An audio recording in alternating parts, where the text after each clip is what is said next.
Aloha, welcome to the 14th episode of the 10th series of the Temple of Surf, the podcast. Today with us, surfboard shaper Josh Hall. We discuss with him about surf, surfboard, surfers, and much more.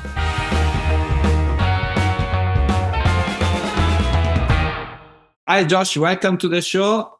Where are you today? I'm in my shaping facility here in San Diego, California.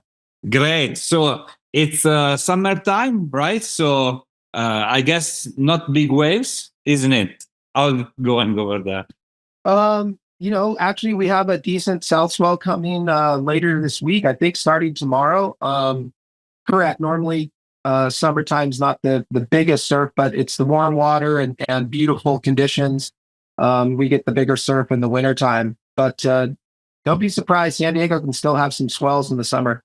Yeah, I know. I've been there for few summers, and it sometimes it gives good surprises. So definitely. Yeah. Today we're going to talk about many things, of course, around shaping surfboards. But I read your story, so you met a lot of you have great inspiration. A lot of shapers around you. You will tell us about. But the first question is same for everyone on the show. In your opinion, what is the most important thing in surfing? Wow, that's a pretty existential question. I would say that you go out and have fun. Yeah. And if you're in the water, it's keeping you young. Definitely. And like many persons reply like you did. And my reply to them is that having fun while surfing today is not just a simple thing, because there are so many things. Like, for instance, many pro surfers, they stop competing because they have no fun anymore. Or many people are bringing problem to the lineup and they're becoming like kind of tense, and as well. And so finding that space while we're surfing in the ocean and having fun is not an easy thing to do. It's not as easy as it seems, right? Correct. Yeah. Well, it's changed for sure. Exactly. Yeah. And how does it start your experience as surfers? Since we're gonna talk about surfboards a lot today, what was your first proper surfboard, like the one that you wanted to buy when you were a kid, and then it was given to you by your family, or you bought it yourself? How did it start, surfboard wise? Surfboard wise, just a quick background. My whole family, we grew up going to the beach our whole life, camping at the beach every summer. And I have an older half brother. He was a surfer.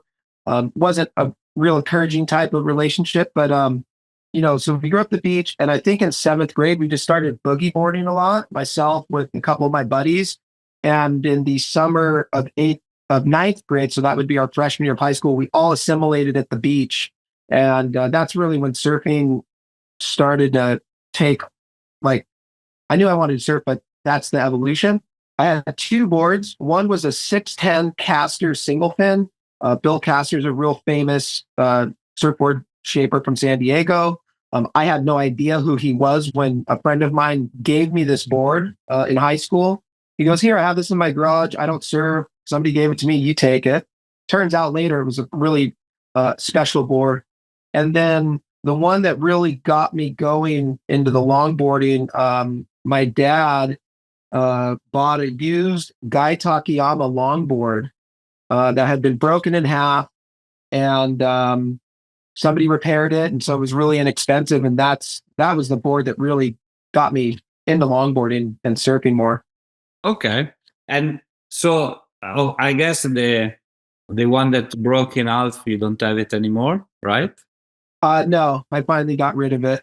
The Caster I still have. Oh, okay. First one I still have. Yeah. That's cool. It's not in the best condition, but I still have it.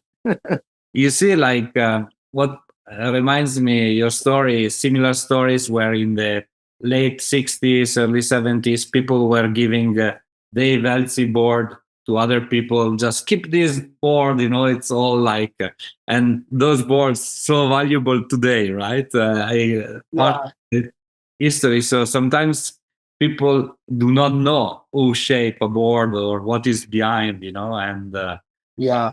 the art of shaping. So I'm glad you were able to get one of the good guys. Yeah. Yeah. Well, hometown hero, Billy Castor was a major surfboard innovator and shaper here in San Diego. Yeah. And so, of course, you started surfing. And how did you transition from surfing into shaping? I think like most kids do, it starts with doing ding repair and, in your dad's garage. I I think honestly, I wanted to figure out what I could do to surf as much as possible, as long as possible in my life. And again, growing up in Pacific Beach with all the other shapers, of course Skip, but Hank Warner, and then yeah, Larry Mobile and Glenn Horn, other figures like Joe Roper and Bird Huffman. All those guys were in that little zone, and so they're all older than me, of course. So when I was young, it left an impression like, wow, maybe you can make a living or some existence to surf, and shaping seemed to be the way to go with that. Yeah. I guess after that you say all these names, it's like there is no other future, let's say, than becoming a shaper as well. Because, once you are surrounded by these legendary names, there is Yeah, much going on that definitely, if you are keen into the art of shaping boards and you try, you never stop. yeah, yeah, that's it. So, but it wasn't until I think I was 18. In fact, this year is my 25th anniversary of shaping my first board, believe it or not. Wow. I was 18 when I shaped my first board. So it took a little while. Yeah. My God, in 20 years, how many boards you shaped? Like 25 years. Oh gosh. 5. Wow. I'm so bad. I've never really truly written it down, but I'm probably up around 7,000 boards right now. Okay. Do you, Yeah. one of the secrets that I learned from, I never talked with Skip Fry myself, but one of the secrets that I learned from people around him is that apparently he keeps books of every single surfboard that he shapes, right? Is it true? And do you do the same? I have everything written down on order cards, but yeah, Skip has basically like an accounting ledger. You know, it's a little easier when you're only doing maybe 100 to 150 boards a year to be able to really keep track. But yeah, Donna, his wife, and he keep a ledger of, board number, name, model, Yeah, and the date, I think is what it is. And he's got a couple of them now, right? Because he's been at it for so long. exactly. Exactly. Yeah, it's pretty cool. And so in shaping boards, so I started the interview asking you what is the most important thing in surfing. In shaping board, in your opinion, what is the most important thing? Surfing. Like you got to surf. That's my ethos. You got to surf. To me, it's important that you ride every board that you build. I've passed on. I'm 43 now, and the crowds are so bad. I've kind of passed on riding anything sub 6 foot or 6'6", really, just because there's a couple ways around that I'll give it a go. But my smaller boards are 6'6", 6'8" now. But yeah, and then I ride all the way up to the 11 and 12 footers. So I think that's the most important is, continue to surf and continue to tweak and you know, tweak your shaping based on vibes that you get surfing. And so I guess you are your first tester, and but do you accept contributions, comments from other people, or you? Oh, no, absolutely. Over the years, I've been fortunate to build boards for good friends, family friends. Not tons of pros, but yeah, I definitely value feedback. You have to, or else you never evolve past what your own surfing experience is. So yeah, for sure. And who gave you, like, let's say, the best, most important feedback or suggestion in your work? Do you remember it particularly, or? Um, you know, somebody once told me like 20 years ago, it was on the internet, like when the internet first came. Uh, it doesn't really have to do with shaping, but they said keep your words soft in case you have to eat them. You Okay. know, and I'd say that's probably the best advice I've gotten. I know it doesn't have to do with shaping, No. but as far as you know, you just have to realize like it's all been done. It's not. No one's really doing anything new, or I mean, it's just repackaged stuff that's been done for the last 60 years. All my stuff's from Skippy and the local influences here. I haven't really created anything so new or different, right? I mean, so, but having a good base of templates and tools and having a good spot to do it, that all helps, right? You got to have a good foundation, I think. With the advent of, the internet and YouTube and stuff, a lot of people learn from the internet, and you can see it when you see the boards in person. Whereas if somebody might have been mentored or grew up working in a factory, their eyes are honed into what looks right. So anyways, yeah, it's you know But I totally agree on what you said. Like there is no need to reinvent the wheel.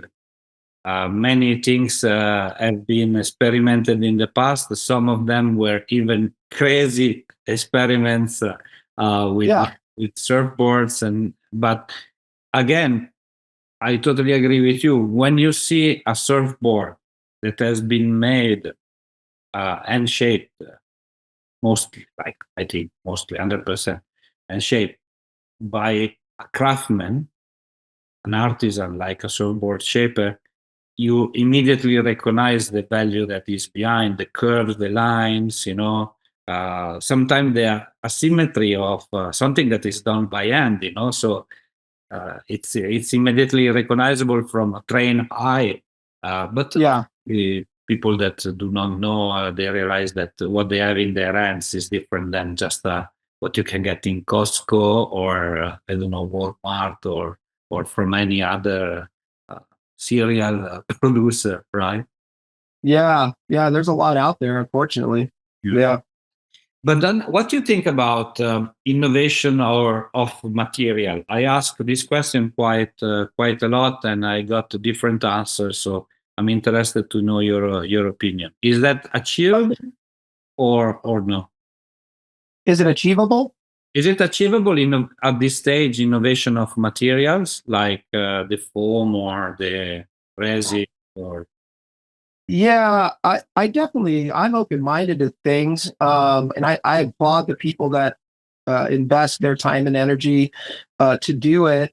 Unfortunately, it seems to be that in the last 10 years, these newer technologies that might get developed here in California or somewhere immediately get scooped up and sent overseas to the China and Thailand factories just because they can make things so much cheaper. So even though the original technology might come from a shop here, they realize, well, we can't mass produce it. So then they send it overseas and they, shape hundreds of them and send them back and flood the market. So yeah, that's maybe the business side. But, it's funny. Here we are 60, 70 years later from when foam and fiberglass got put together. And, for the boards I build and how I build them and how they're constructed, you know, those are sustainable surfboards. I think I've had 3 customers break boards in my entire career of building them.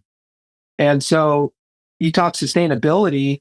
Yeah, there might be resins and I appreciate and applaud people going down and adventuring down the cleaner paths, with epoxies and stuff. But ultimately it comes back to polyurethane boards being the strongest and for the type of boards I built. I'm not building 6-foot high performance thrusters. Those guys might be into different materials, but for me, polyurethane foam and polyester resin and fiberglass has been the strongest lasting strength to weight ratio performance for the type that I'm building. But again, it's just the alternative stuff gets so expensive, and then a lot of people can't work with it. They're allergic to epoxies or whatnot, and everything ends up getting shipped overseas. Yeah, And those guys, yeah, they don't have the strict EPA standards that the rest of us do in California, right? yeah. Like even some of the major blank companies that guys use here in town, it's made in Mexico. It's great foam, but they're able to use chemicals that our producers here in California can't use. And so, you know, Yeah, then we go into a speech of preserving an industry. Like yeah.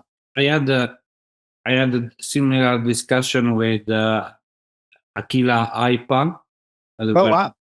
he told me a very interesting episode. If you want to listen to it, Oh, I will. I'm the guy deep, man.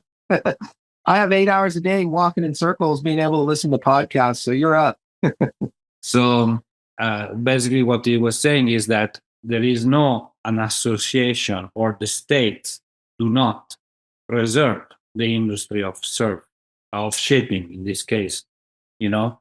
And so everybody has to do his own things, and obviously the pressure that there is on shapers and not factories, let's say from abroad, is very very high, because a lot of people, since there is not so much margin, a lot of people are really defending themselves to go out of business, because at the end there is no protection. And so, as you said, people in Mexico can do whatever they want. They have different legislation than US, but they can import easily boards. And then this is affecting who does boards, let's say, properly or as per the standard of the California law, for instance. And this is affecting you guys, because these people, they're able to sell a product with a cheaper price. And so a lot of the other people are price sensitive, right, in the way Yeah. they Yeah. I mean, it's a good point. There's not like tariffs or anything set. Well, there might, I don't know the details of what people like Firewire and Thunderbolt have to deal with to get their containers here. But yeah, you're right. There's not an advocacy group that's out there. It's tough because there's not a ton of us, right? There's not thousands of us out there building boards every month. There might be hundreds. Um, but yeah, that's a good point. I don't know what we can do, at the but same it's just I think it takes education. If you're in a surfing community, it takes somebody in that group to educate the younger ones coming up. Again, on the surf shop side, I have a couple shops that actually sell quite a bit of my boards every year, and I'm sort of the high end uh, uh, company and on the in the racks. But then they'll have 100 boards from the companies that we're talking about, and I get it. They're getting great terms. They're able to make more profit per board, so they can make more money per item versus one of my boards. But so it's tough. If you look at it from the business side, yeah, I get why they have to have those there. Because if they just said, oh, well, and I've seen it happen, is that where shops have tried to focus more on the high end boards, right? And they give it a good go for 5, 6, 7, 8, 9, 10 years. And then they end up becoming a clothing shop with high end boards in there. So, again, I can't, everybody's business model is their own unique business model. Would I love to see a big surf shop have nothing but like all high end brands in there? Yeah, of course, that'd be epic. But, that's a lot of money to put out to make a little bit of money, right? It's like the wine industry. You need $10 million to make your million, right? It's kind of like that at the high end brands. And so, you know, again, it just takes education from shop owners and other people in the community to help people realize it's not just me. I have a crew of 5 that work on my boards every week.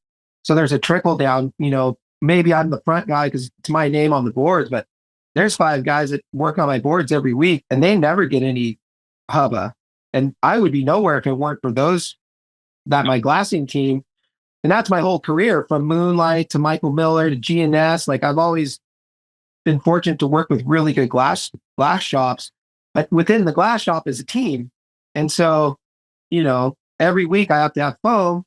And so when you see boards, big batches of boards being dropped off at shops that aren't built locally, that's all money that's not going to my team at some point. so So you from a shaper, you are an entrepreneur now, so you have also the responsibility of provide for all the people and families that are working for you, and that's actually, Yeah.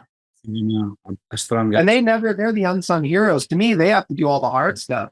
I get to do the fun, crafty thing, but for if you were to see the quality of the boards in person, your mind would be blown. These guys have almost 200 years combined experience next door building surfboards. And that So it's just, they never, rarely, I can't say never, but they rarely get the light shined on them, you know? definitely, and there are so many in our industry, in California, especially Hawaii, Australia. There is a well, so there are a few people in Italy as well, but nevertheless. No, I know. But yeah, I was not referring before to particular companies, but I was referring because I guess once a company has a name, has also to have certain kind of standards, quality standards to respect. While there are a lot of companies like from Instagram, that are just like a brand name marketing tools that Yeah. bombarding any market with cheap product, cheap price, cheap quality, and but they're selling like if it was like a hand shape board. Yeah, that's where that education part come in, because what those guys are doing, they don't value the craft of the surfboard. It's just a commodity to So, them. And so they can buy and sell and trade as if it were, I don't know, just paper cup. How many paper cups do you want? I don't, so it's just, it would take the shop owner to be educated and not support that. But again, I can't, I can't knock on anybody's business model, right? I mean, it's all out there, and it's a bummer, but but I would say that if the state, at least state of California, where surf is the sport, right? The official sport of California is surf, could create some laws that can protect the business of all the shapers, craftsmen that are doing the right thing every day. That will maybe help, and people that they want to sell cheap boards, they can go to any other state, but not to California. At least if we could do this for few states in America or the rest of the world, that would be already a big achievement, in my opinion. Going I back, agree. definitely, I'm sure I was breaking an open door, right? Yeah.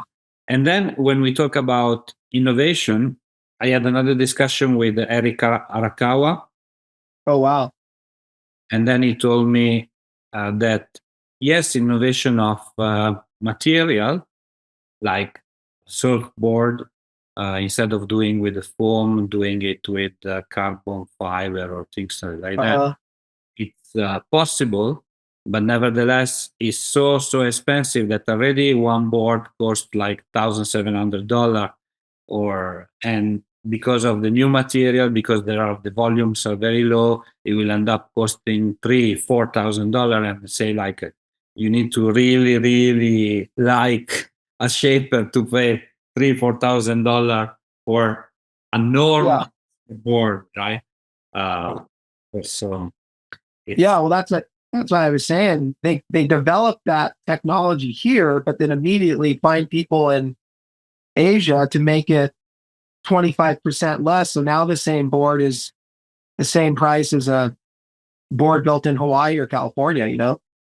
you before you name all these amazing names, players in the surfboard industry there in San Diego.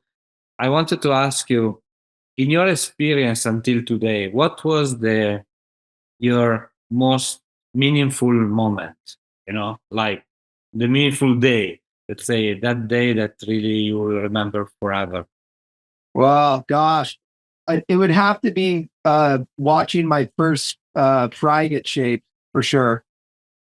That was like that was the final hook, and I want to do this for real. Okay. And what Uh, board was the shaping? uh, he built he built me a 9.6 egg for my first first try. And we went that way because you have to understand his shape, his designs are so different.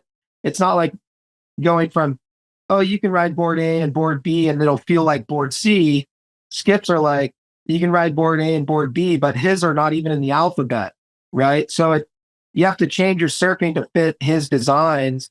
And a lot of people never make the adjustment. They go, oh, his boards are hard to ride. So in my head, it's just, I want a longboard. I don't need a nose rider or anything. I just want, like, what's a good board for me to adjust to your designs? And that's what we came up with. Okay. And talking about Skip Fry is like the legend, right? With the L, capital L. How do you live with, because I know you are in contact with him, like you were saying in your website, and Yeah. you live the experience, the privilege of having a living legend nearby you where you can go and, I don't know,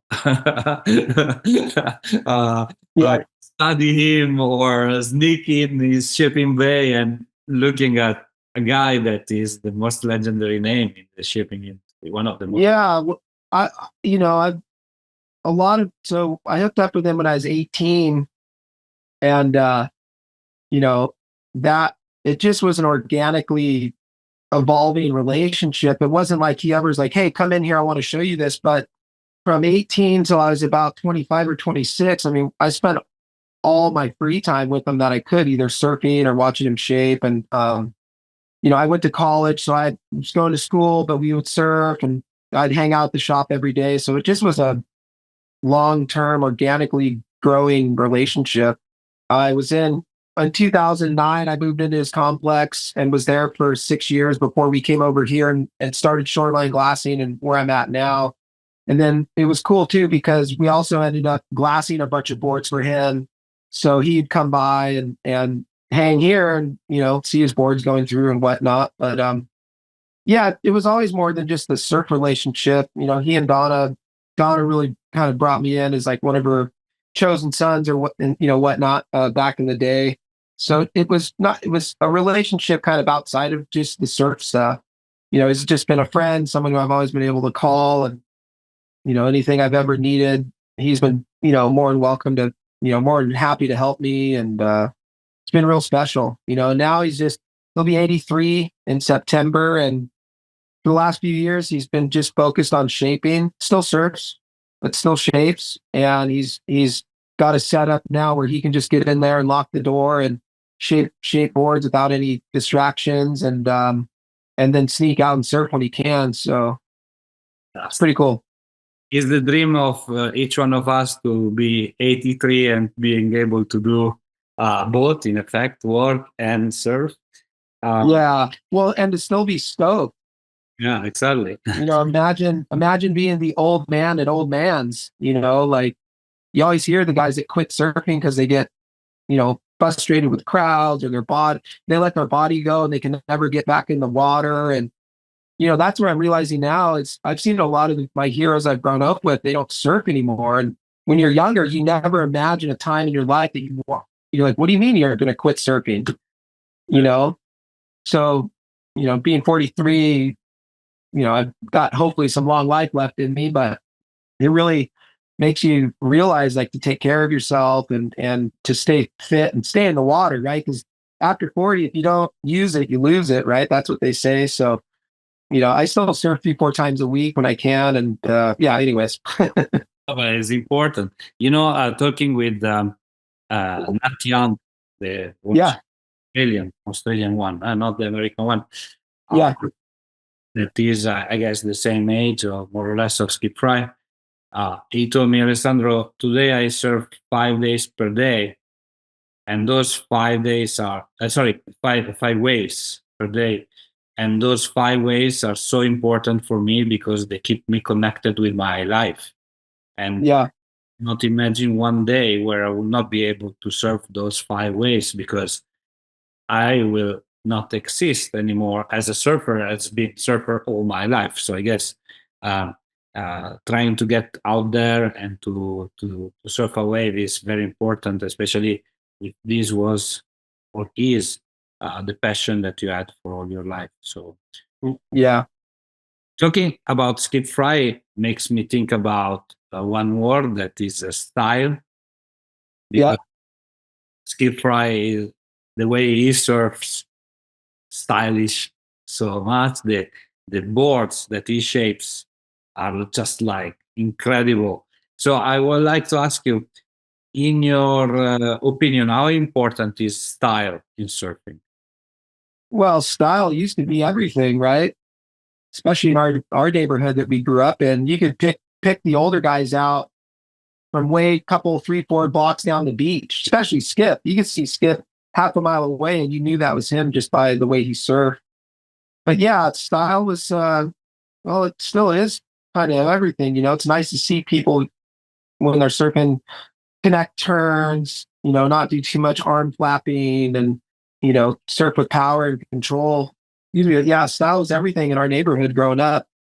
In the 80s, it was the single fin, egg, no, no stickers, black wetsuit, no leash, right? And then, and then Joel, so Joel's 4 years older than I am. And, he has a lot to do with all the younger kids now coming up, right? Because he bridged the gap between Nat, Skip, and Donald to now, or to the younger generations behind him.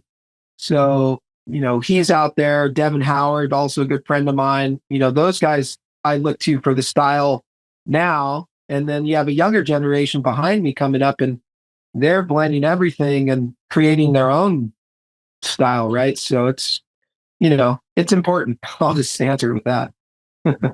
Are you working on specific project nowadays, or is like business as usual? Well, there's a Thomas Campbell and I have been working on a big board model for the last 15 years, and we finally tinkered with it enough to we're going to do a model launch in October. We're actually going to do it the same Saturday night as the boardroom show. I haven't done the boardroom since 2008. And I got a booth this year, and McTavish asked Scott to ask me to be one of the shapers. I'm not a super fast shaper, so I'm not worried about like winning the thing. But just to honor Bob, we went down to Australia 7-8 years ago, my wife and I, and it was pretty cool. I had recorded a 5-minute message from Skip, and then I brought it down and let Bob watch it. And so then Bob called Skip, and they got to reconnect and hub up. So that was pretty cool. But anyways, yeah. So that's kind of the focus this year is just the boardroom show and do that model launch with Thomas. We're gonna have our friends Andy Davis and Jeff Canham paint on a couple of boards, and Thomas is gonna paint on a couple, and we're just gonna have a little surf show. Some music, some tacos, some drinks, and it'll be that weekend of the boardroom show. Fantastic. Like that's my dream, to come to the boardroom show. I see what you mean in terms of being fast in the competition, and the pressure of being in that like Yeah, room where everybody's looking at you. yeah. And there, it's not just everybody; it's all the people you look up to. Yeah, Like exactly. gnarly shapers. The last one they had in Japan in 2019, we had a booth there. My distributor had a booth, and then I had like a shaping exhibition, so it wasn't a timed thing, but I still only had, the 90 minutes to go in and shape a board, and people watched, and you just zone out, you get into your rhythm. But I don't know, man, that the time limit thing, and, it's to have to kind of copy somebody's lifetime's worth of work and art in 90 minutes, that's a big ask, but, I think is we'll see. It'll be fun. I don't think it's copying, is giving homage to Yeah. Yeah. somebody, and then obviously each one adds his own specifics, right? Because Yeah.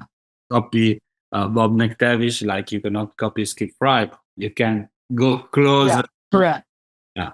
And well, from a customer perspective, like me collecting boards, going to the boardroom show will be most probably cause of divorce. Back with maybe 10 boards or more, and but what to do? It's my dream. One day I'll pass by there.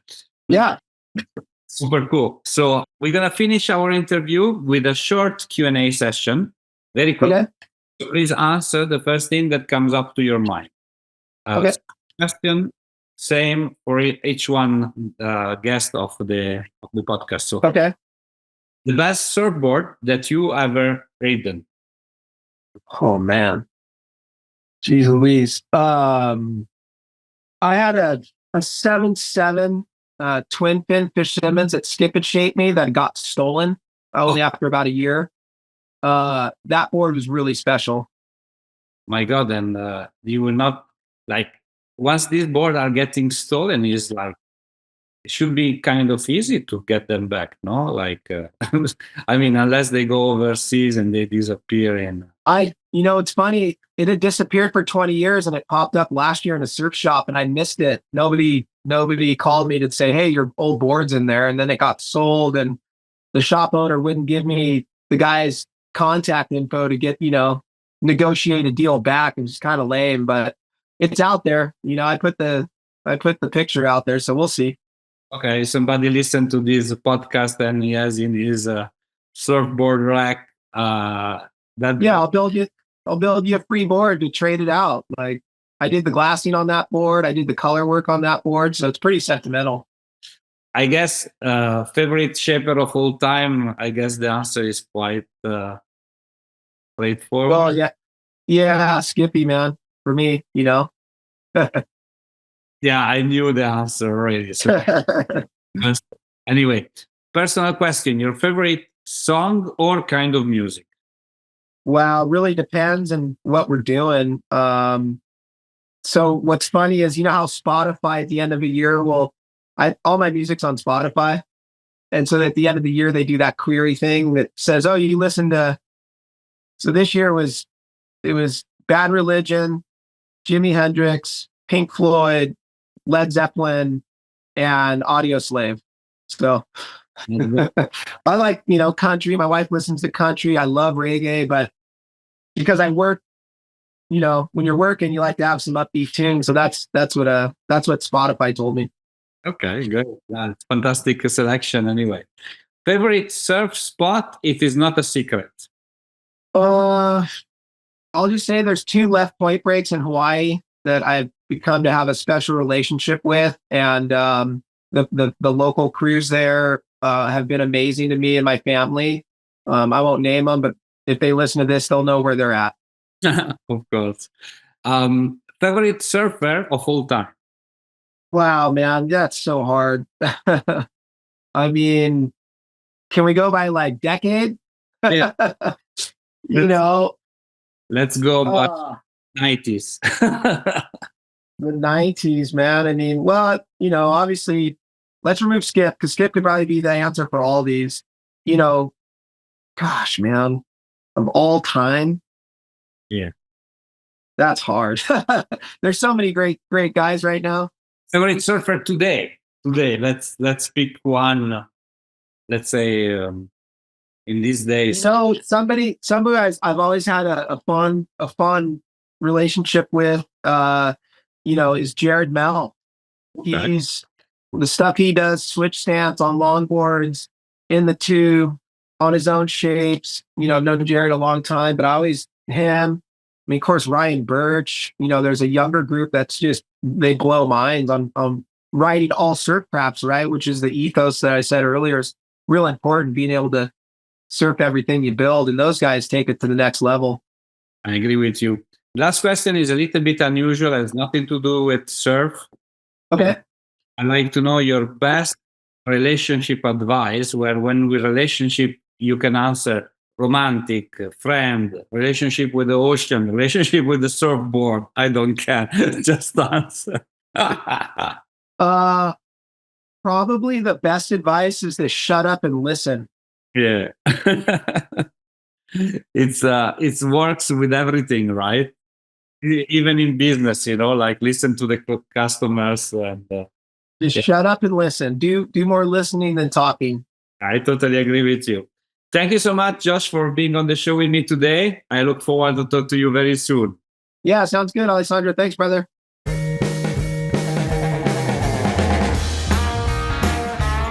Hi, it's me again. I hope you enjoyed our today's episode. If you want to know more about us, please follow www.thetempleofsurf.com and all our social media. Mahalo!